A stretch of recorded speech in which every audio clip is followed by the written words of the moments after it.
세금자 알려주는 쌤 누나, 쌤 언니 최자영 세무사. 박송희 세무사입니다. 안녕하세요. 네, 오늘은 저희가 상속세를 가지고 왔습니다. 네, 상속세라고 하면 되게 돈 많은 사람들, 재산이 많으신 분들에 관련된 얘기고 일반적인 분들, 우리 같은 서민 같은 경우에는 상관없는 세금이라고 생각하셨고 잘 모르시는 분들이 대부분이시잖아요. 네. 근데 요즘 좀 달라졌죠. 네, 맞습니다. 상속세는 사실 어쨌든 돌아가신 분의 전체 재산을 가지고 과세를 하다 보니 공제 금액이 커요.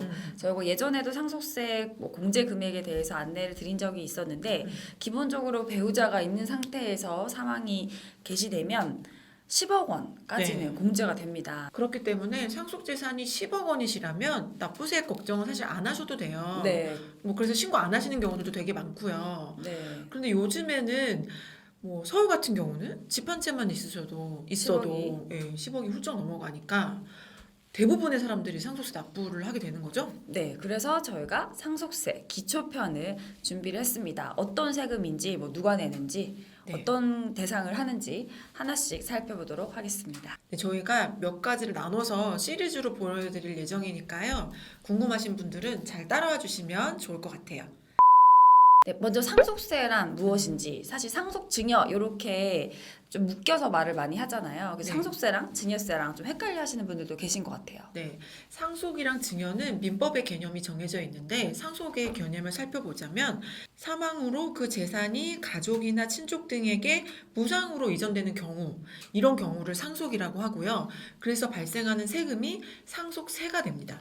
네, 여기서 그럼 증여는 어떤 거죠? 증여의 경우에는 똑같이 무상으로 재산이 이전되긴 하지만 사망을 원인으로 해서 이전되는 게 아니고 생전에 계약관계를 통해서 이전되는 걸 증여라고 하죠. 네, 그러면 상속세랑 증여세 어쨌든 무상으로 이전되지만 원인이 다른 거네요. 그럼 상속세, 증여세 이렇게는 한번 살펴를 봤는데 그러면 상속인, 피상속인 이런 단어를 저희가 신고할 때 많이 쓰거든요. 네, 이게 정말 쉬운 단어인데 헷갈리는 경우들이 많으실 거예요. 이 개념을 살펴보자면 피상속인이라고 하면 바로 돌아가신 분들을 피상속인이라고 말하고요. 상속인은 다르죠? 네, 상속인은 상속을 받는 사람을 상속인이라고 하는데요. 개념을 한번 같이 보면 피상속인으로부터 재산을 물려받는 사람, 혈족인 법정 상속인, 사망자의 배우자 등을 말하고요. 납세 의무가 있는 상속 포기자와 특별 연고자도 포함이 됩니다.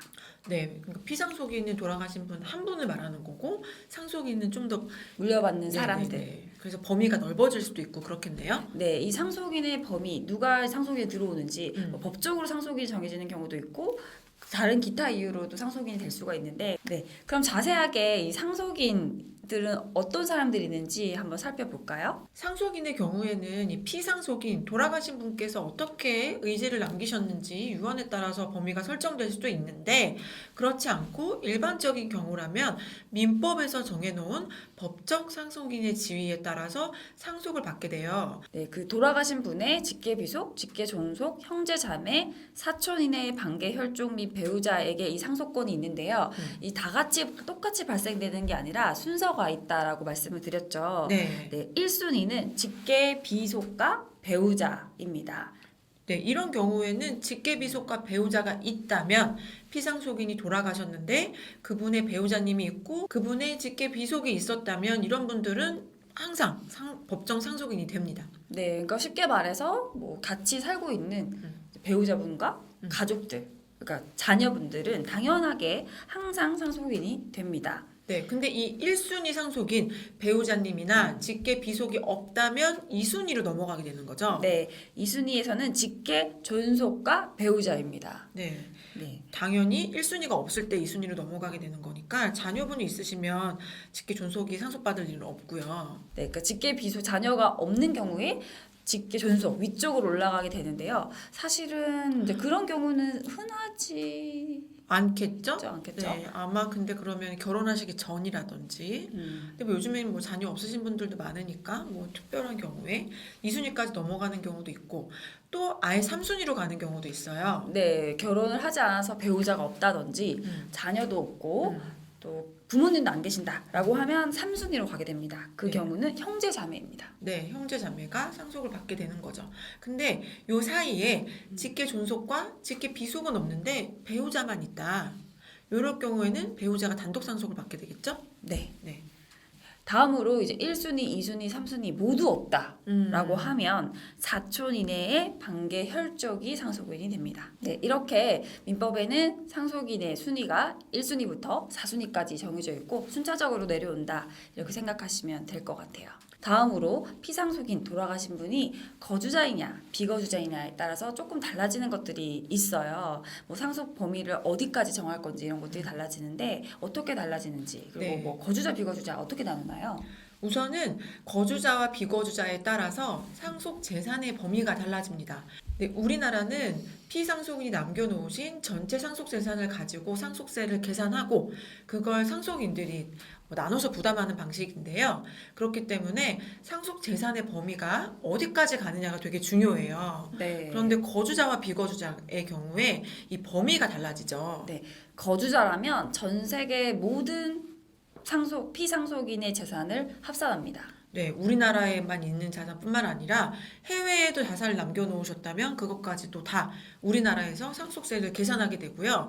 그런데 비거주자는 좀 다르죠. 네, 비거주자는 이제 뭐 밑에서 정의를 다시 한번 보겠지만 한국에 있는 재산만을 대상으로 상속세를 과세합니다. 네, 만약에 외국에 거주하시다가 돌아가신 분이라면 근데 그분이 한국에 재산이 있었다면 국내에 있는 재산에 대해서만 상속세를 계산하니까 네. 아무래도 뭐 좀 작게 계산이 되겠네요. 네. 그래서 이제 이 한국에 있는 국내 재산에 대해서만 이제 범위를 할 건지 혹시나 다른 나라에 있는 것도 포함해야 되는지에 따라 달라지기 때문에 네네. 거주자이냐 비거주자이냐라고 가지고 고민하시는 분도 많이 계시거든요. 네. 어떻게 나눌 수 있을까요? 우선은 거주자 비거주자 판단은 사실 세법에서는 사실관계에 따라 달리 정할 수 있기 때문에 뭐 아주 디테일하게 설명드리기 좀 어려워요. 그렇지만 숫자적으로 설명할 수 있는 기준부터 말씀을 드리자면 국내에 주소를 두거나 183일 이상 거소를 둔 분이시라면 그럴 경우에는 거주자로 판단을 합니다. 네, 일단 183일을 넘게 한국에 거주하고 있었다라고 하면 거주자일 확률이 높다는 거고 네. 사실 세금에서 거주자 비거주자는 항상 이슈가 되는데 음.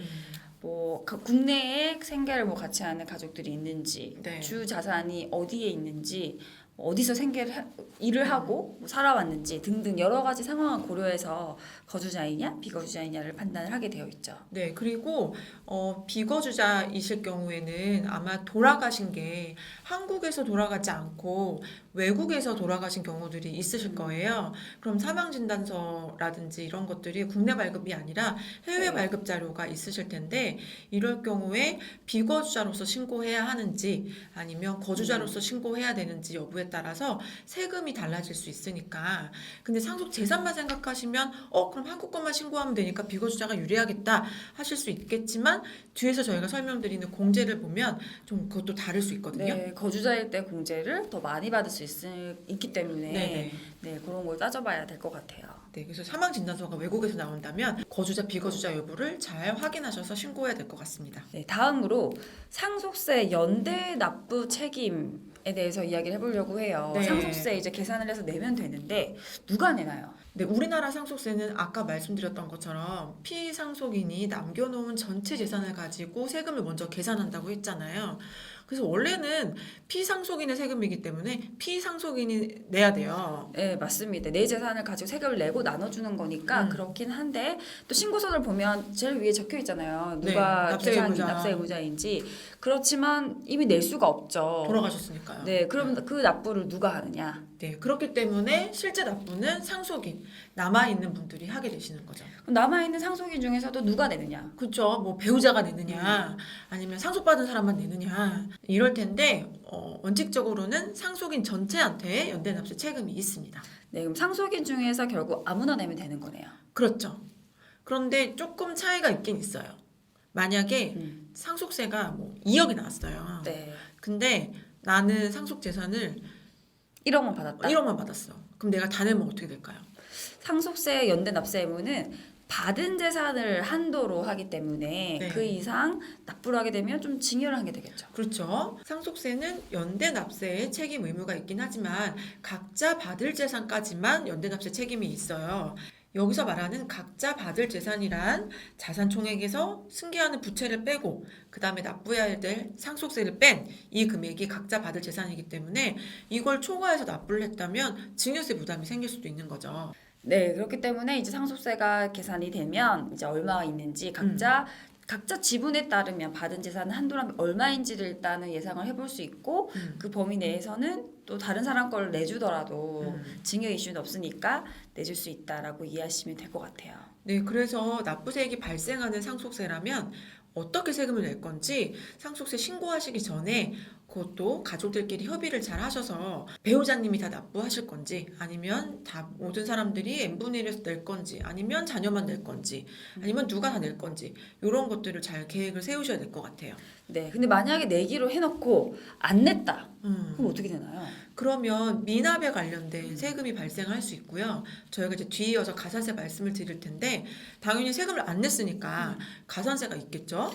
네, 가산세가 있으면 납부 불성실이 붙을 거고 그 사람이 안 내게 되면 결국에는 어차피 연대 납세 의무가 있기 때문에 내가 네. 받은 상속 재산이 있다면 그 재산의 한도를 세무서에서도 이제 추징하죠. 독촉하죠. 네, 독촉하죠. 체납 절차에 들어가는데 세무서 입장에서도 이 채권을 다시 회수하기 위해서 가장 쉬운 회수 방법을 찾게 돼 있어요. 네, 그럼 제일 많이 받은 사람한테 아무래도 다 내라고 하겠죠. 네, 1차적으로는 그럴 수 있고 그것도 제일 많이 받은 사람은 다 뭐 안 팔리는 땅을 갖고 있다든지 이렇게 돼 있는데 어떤 사람한테 현금이 왕창 가 있다. 저거는 바로 뺏을 수 있잖아요. 그러면 현금부터 뺏어갈 수도 있어요.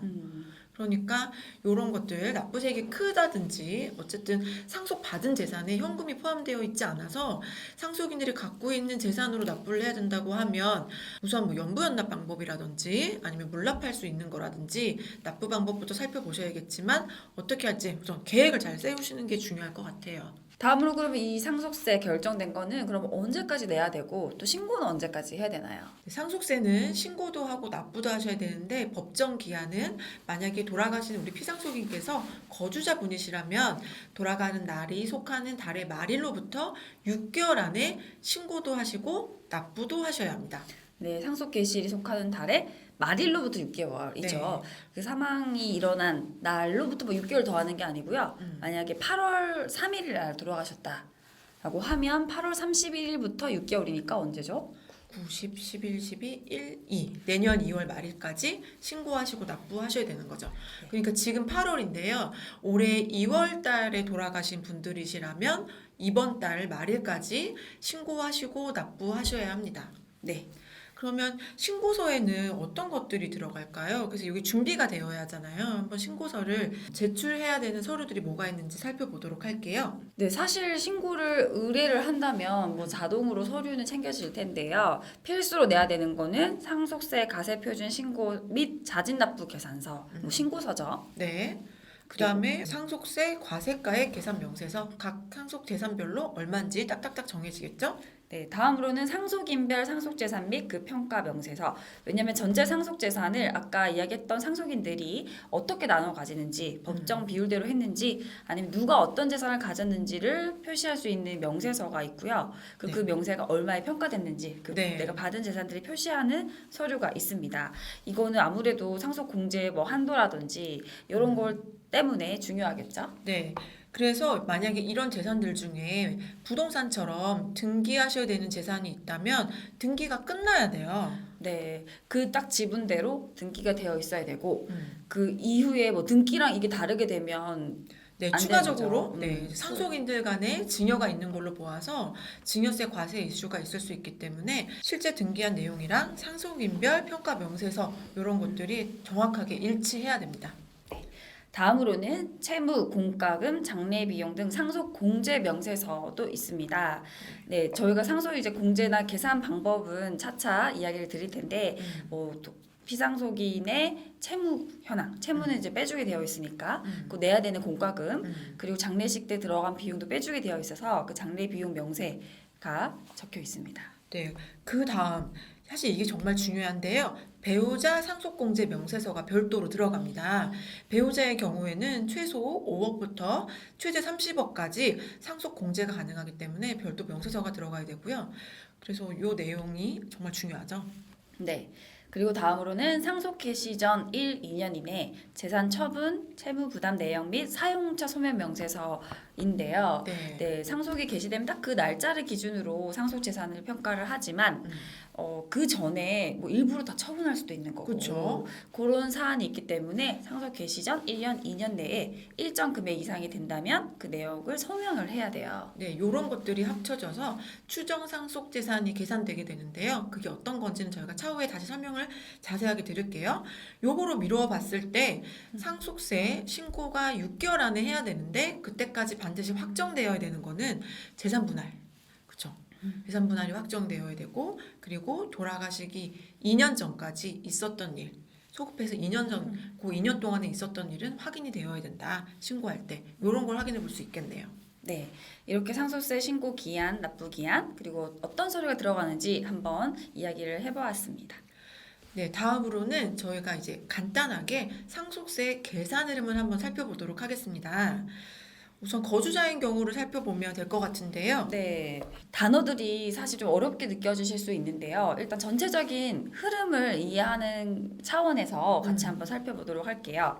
상속세를 계산할 때 거주자라면 우선 총 상속 재산, 총상속 재산이라고 하는 거는 어떤 이제 피상속인 돌아가실 때 남겨둔 재산의 전체 가액이겠죠. 네, 뭐 여기 안에 들어가면 디테일하게 또 항목이 나와요. 뭐 음. 본래 상속재산, 간주 상속재산, 추정 상속재산 이렇게 여러 가지가 나오는데 그런 것들을 총 망라해서 상속세 과세가 되는 모든 상속재산을 총 상속재산이라고 하죠. 네, 다음으로 여기서 이 재산들 중에서 비과세가 되는 게 있다면 빠지고 과세가액 불산입이라고 해서 이런 항목들이 해당이 된다면 빠지는데 사실 거의 해당 사항은 없어요. 네. 이거는 네, 이렇게 공과금이라든지 납부해야 될 공과금, 장례비용, 채무, 피상속인이 남긴 채무를 빼주게 되어 있고 사전증여 재산을 더하도록 되어 있어요. 네, 이게 진짜 중요한데 그러면 피상속인이 과거에 증여했던 모든 내역을 확인해서 여기 다 넣어야 됐냐 모를 수도 있잖아요. 네, 근데 사전증여는 일단 사망 개시 전 상속인이라면 10년 이내에 증여한 재산을 합산하도록 되어 있고요. 네. 상속인 외이자라면 5년 이내에 증여한 내역을 합산하도록 되어 있습니다. 네, 법정 상속인인지 아닌지 여부에 따라서 5년이냐 10년이냐가 결정되니까 일반적으로 자녀분이 있고 배우자가 있으신 피상속인이시라면 자녀 배우자 이런 분들은 법정 상속인으로서 10년 이내 증여하신 것도 다 포함시키고 이럴 경우에 손주나 뭐 사위나 며느리나 뭐 이런 경우에는 포함이 안 돼 5년 이내에 상속 증여하신 것들이 포함이 되는 거죠. 네, 이렇게 재산을 더하고 빼고 하게 되면 상속세 계산이 기준이 되는 상속세 과세가액이 되고요. 여기서 이제 빼주는 것들이 있죠, 또. 네. 세법에서 말하는 공제, 상속은 상속 공제가 적용이 되고요. 일반적으로 일괄공제 5억이 적용하고 그다음 배우자 공제 아까 설명드렸던 5억에서 30억까지의 배우자 공제가 적용되고 또 기타 다른 공제들도 또 많아요. 이런 공제들을 합쳐서 몽땅 여기에 적용하게 되고요. 그 다음에 감정평가 수수료까지도 차감이 가능합니다. 네, 이렇게 되면 이제 세금을 계산할 수 있는 가세표준이 되고요. 다음으로 이 가세표준에 세율을 곱하고 그럼 상속세가 나오겠죠. 네. 그 다음에 세대생략 할증액 이런 거에 다시 더해진 다음에 여러 가지 또 세액공제가 있어요. 네. 미리 납부하신 세금, 증여세 같은 게 있다면 그런 것들이 차감이 여기서 됩니다. 그래서 이렇게 플러스 마이너스를 하다 보면은 실제 우리가 이 상속으로 납부해야 될 세금이 확정이 되는 거죠. 제가 지금 확정이라고 말씀드리긴 했지만 상속세는 사실 납세자가 신고해서 확정하는 세금은 아니다 보니까 우선 신고를 이렇게 신고하고 납부하고 세무서의 결정을 기다리시면 됩니다. 네, 그럼 옆에 보니까 이제 피상속인이 비거주자인 경우가 있는데요. 네. 사실은 이 세금 계산의 흐름은 똑같아요. 네. 똑같은데 다른 점은 크게 두 가지가 있겠는데요. 네. 첫 번째로는 이 총상속재산의 범위인 거죠. 네, 아까 설명드렸던 것처럼 만약에 피상속인께서 거주자분이시라면 전 세계에 있는 모든 자산이 총상속 재산에 포함이 되겠지만 거주자가 아니고 비거주자시라면 한국에 있는 재산만 여기에 들어가게 됩니다. 네, 그리고 상속 공제 부분도 다른데요. 기초 공제의 경우에도 2억 원까지만 적용이 가능하다는 점. 네, 일괄 공제 5억이 안 되는 거죠. 네, 이 차이는 뒤에서도 뭐 자세히 살펴보겠지만 일단 계산의 흐름은 똑같지만 이런 큰 차이점이 있다라고 네, 말씀드릴게요. 저희가 지금 상속세 세액 계산 흐름을 알아보았는데 아마 양도세라든지 증여세라든지 이 세금 부분에 관심이 있던 우리 구독자분들이시라면 결국에 비슷하네 하실 거예요. 재산에다가 차감하는 뭐 채무 같은 걸 빼고 그 다음에 순재산에다가 공제를 빼고 법에 정해진 공제를 빼고 거기에다가 세율을 곱하고 세액공제하고 이렇게 되는 게 세금이잖아요. 자, 그러면 이번에는 세율에 대해서 한번 확인해 볼게요. 네, 상속세는 증여세와 같은 세율을 가지고 있는데요. 네. 10%부터 최고 50%까지 적용이 됩니다. 그래서 뉴스에서는 뭐 50% 이런 걸 강조를 많이 하죠. 네. 그래서 1억 원 이하는 10%, 1억에서 5억 사이는 20%, 5억에서 10억까지는 30%, 그리고 10억에서 30억까지는 40%, 30억을 초과하는 부분에 대해서는 50%의 세율이 적용이 됩니다. 네, 이 세율은 상속 재산에 그대로 곱하는 게 아니라 그러니까 우리 아버님, 어머님이 남겨놓으신 자산에다가 이 세율을 바로 곱하는 게 아니고 아까 설명드렸던 흐름 중에서 빼고 한 과세 표준에 곱하는 거니까 상속공제가 많이 되시는 분들이라면 세율이 재산이 크더라도 낮은 세율이 적용할 수 있겠죠? 네. 그리고 상속세는 지방소득세가 따로 있진 않아요. 맞습니다. 그래서 보통 소득세나 이런 건 여기에 추가 10% 이렇게 생각하셔야 되는데 상속세는 그렇지 않고 10에서 50. 상속세는 지방소득세는 부담하지 않는다라는 점도 기억해 네. 주시면 좋겠습니다.